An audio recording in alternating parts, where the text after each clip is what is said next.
어제 하루 코로나19 확진자가 사태 이래 처음으로 40만 명도 넘었습니다. 입원 중인 위중증 환자도 하루 지날 때마다 최고 기록인데요. 자, 차승은 기자, 상황이 여전히 심각해 보여요. 네, 서울 독립문 광장에 마련된 임시 선별 검사소에 나와 있습니다. 어제 하루 나온 코로나19 신규 확진자는 모두 40만 741명입니다. 사태 시작 이래 가장 많은 수치로 지난 8일 30만 명을 처음 돌파한 지 7일 만에 40만 명을 넘은 겁니다. 확진자가 크게 늘면서 입원 중인 위중증 환자도 1,244명으로 사태 발생 이래 최다치를 기록했습니다. 다만 하루 사망자 수는 164명으로 300명에 근접했던 그제보다 절반 가까이 줄었습니다.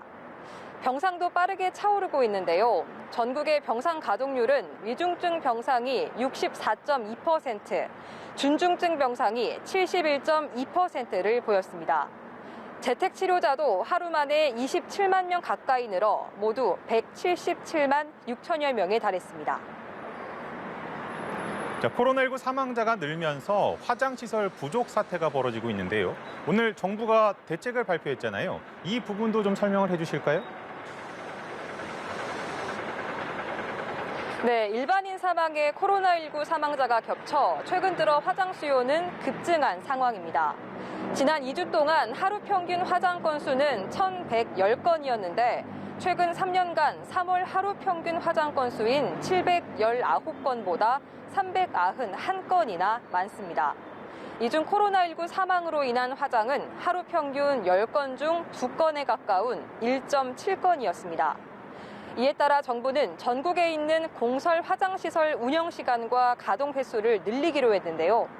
화장 인원을 하루 1,000여 명에서 1,600여 명 가까이 늘리고 하루 3회 조금 넘게 돌리던 화장로도 최소 5회 이상, 수도권과 대도시는 최대 7회까지 늘릴 방침입니다.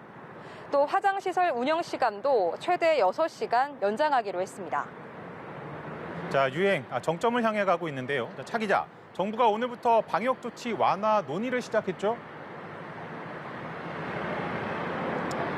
네, 그렇습니다. 정부는 향후 일주일 만에 유행이 정점에 이를 것으로 보고 오늘부터 본격적인 방역 조치 완화 논의에 들어갔습니다.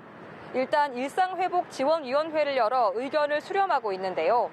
현행 사적 모임 6명, 영업시간 밤 11시까지를 8명과 자정까지로 늘리는 방안이 유력하게 검토되고 있습니다.